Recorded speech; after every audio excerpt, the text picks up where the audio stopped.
Sebuah video yang baru-baru ini diunggah di media sosial Telegram pada Sabtu 25 Mei 2024 ramai menjadi perbincangan hangat warganet.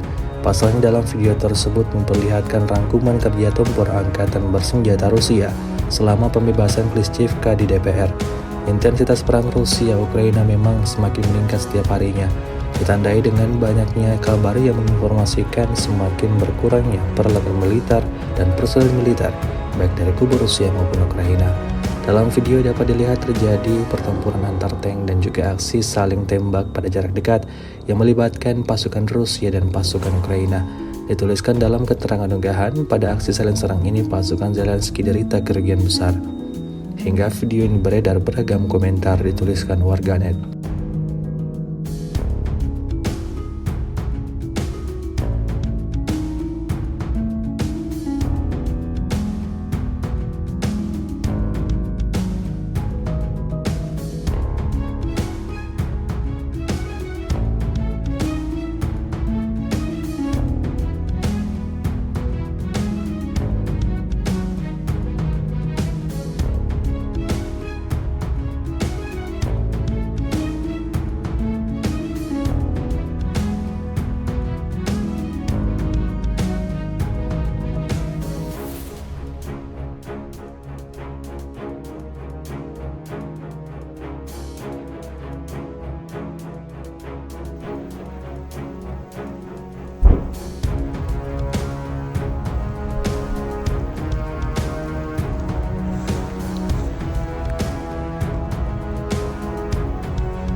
Download Tribun X sekarang, menghadirkan lokal menjadi Indonesia.